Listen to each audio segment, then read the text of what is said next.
how the U.S. military is scrambling to build a floating dock for urgently needed aid to Gaza. NATO's biggest drills since the Cold War send a signal to Russia and aim for a real-life feel. Kenyan activists are on a mission to end gender-based violence as attacks on women surge. Today is Sunday, March 10th, 2024, and this is the Dunkley Report International News. A massive floating pier that will allow ships to sail up to Gaza and offload aid will soon sail from the U.S. to the Mediterranean Sea as the U.S. looks at ways to address Gaza's dire food needs. While Army and military Sealift command personnel will be used to get the pier up and running, the Pentagon says no U.S. troops will be on the ground in Gaza. President Joe Biden announced the pier Thursday in his State of the Union speech. Large NATO drills in the frigid fjords of northern Norway may be just war games meant to hone the skills of the newly expanded 32-nation military alliance in the event of conflict. But they are very real for troops taking part in them. NATO is bearing its fangs in its biggest exercises since the Cold War. The drills that are underway now send an unmistakable message to Russia that alliance members are ready to defend each other if needed. The Associated Press saw a French Navy frigate track down and destroy a submarine as part of the drills this week. No torpedoes were fired, but the exercise shows how soldiers are trained. Njeri Migwi is the co-founder of a community-based organization called Usikimye, which means "don't be silent" in Swahili. The organization helps women escape violent relationships, puts them up in safe houses, and counsels them on how to rebuild their lives. Migwi is on the front lines of a war against a silent epidemic of gender-based violence in Kenya, where the government says almost 60 women have been killed since the beginning of the year. Kenyan activists say that only in January, 32nd, women were victims of femicide, defined by the United Nations as the intentional killing with a gender-related motivation. Pressure is building on authorities in Italy to close a notorious Rome migrant detention center, where a 19-year-old Guinean allegedly hanged himself last month.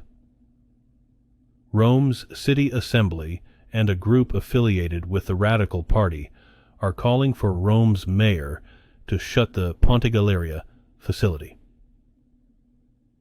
Italy's 10 migrant repatriation centers have long been criticized by human rights groups.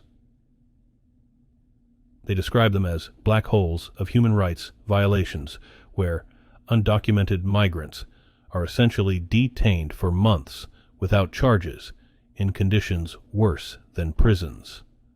The government of Premier Giorgia Meloni is seeking to expand the network of detention centers and accelerate repatriations as part of a broader strategy to manage migration flows and deter traffickers. El Salvador's lawmakers have granted a request by President Nayib Bukele for the 24th consecutive one-month extension of an anti-gang emergency decree. The vote in Congress means that the country will have spent a full 2 years under the decree by March 27th. The measure suspends some rights. Bukele has used emergency powers to round up 78,175 suspected gang members in sweeps that rights groups say are often arbitrary based on a person's appearance or where they live. The government has had to release about 7,000 suspects. The measure was approved late Friday with 67 votes in the 84-seat Congress, where Bukele's party, holds a majority. Spain's Prime Minister says he will propose that Parliament recognizes a Palestinian state. Prime Minister Pedro Sanchez said Saturday that his position on the conflict in the Gaza Strip is much like his country's support for Ukraine following Russia's full-scale invasion. Sanchez joins other European leaders and government officials who have said they could support a two-state solution as frustration grows with Israel's actions in the Palestinian territories. Sanchez says he was speaking out of moral conviction and that the only way Israel and Palestinians could live together would be as two states. Sanchez was speaking at a rights conference in the city of Bilbao. Muslims around the world are welcoming the arrival of Ramadan, a month of dawn to dusk fasting, intense prayer, charity, and feasts. They will savor the traditions of their own diverse communities that include holiday treats and evening diversions. But the tribulations faced by fellow Muslims are never far from anyone's mind. War and starvation in the Gaza Strip cast an especially dark shadow this year. Many are also struggling to buy food as inflation remains high in many countries and has worsened in some. London police say they have arrested a driver who plowed a car into the gates of Buckingham Palace.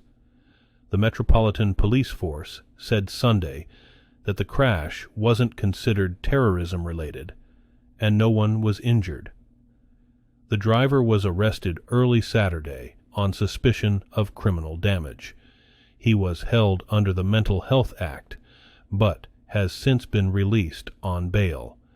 Police said that they were investigating the circumstances of the crash. Metal fencing was placed in front of the entrance to the palace, and the gates were boarded up Sunday as tourists strolled past in the rain. A religious procession in downtown Barcelona has celebrated the appearance of long-awaited rain after 9 days of praying for relief from a severe drought. Around 100 local people took part in the Catholic ceremony on a rainy Saturday evening. They carried the figure of the Holy Christ of the Blood. The procession wound its way through the city's old town for 2 hours.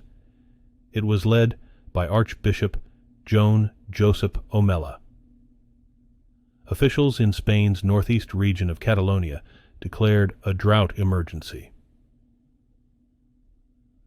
Reservoirs serving 6 million people were at less than 16% of their capacity.